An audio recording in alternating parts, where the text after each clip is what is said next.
Nous sommes au stade de la Redoute et je veux raconter une partie de l'histoire du sport à La Réunion.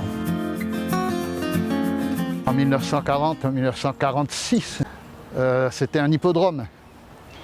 La piste allait jusqu'au monument des Anglais. C'était l'après-guerre. Mais enfin, ça venait surtout de l'île Maurice, puisque c'est les Anglais qui ont amené l'escrime à La Réunion, la boxe et compagnie. Déjà des relations entre les îles, oui, tout à fait. Ces relations ont été concrétisées par la Ligue réunionnaise de football à travers le tournoi triangulaire qui réunissait donc Maurice, Madagascar et Réunion.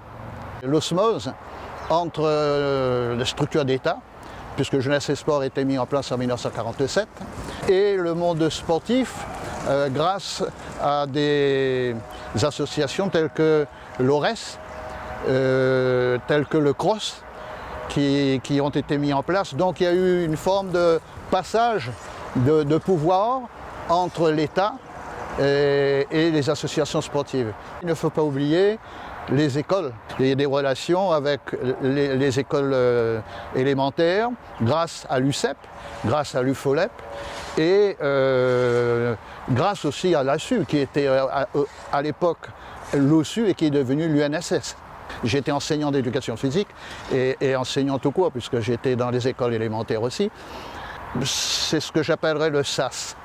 Hein, le passage des méthodes, le passage des structures, le passage de la prise de conscience aussi, parce que le sport n'a pas toujours été reconnu comme une activité éducative et surtout une activité concourant à la santé des individus.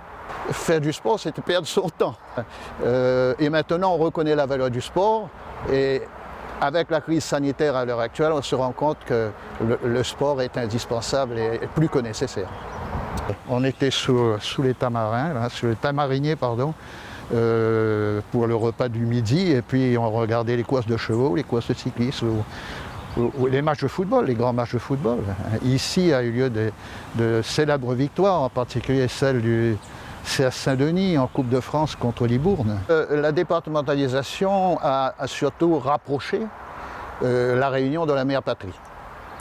Ne pas oublier non plus les liaisons aériennes et maritimes. À l'époque, aller en métropole, c'était pas facile. Beaucoup d'athlètes réunionnais auraient pu peut-être faire une carrière en métropole. Je me rappelle d'une expression d'un élu très connu à La Réunion, lorsque je suis rentré dans son bureau après la victoire en Coupe nationale des cadets. Il m'a dit « La Réunion qui gagne, c'est hyper important.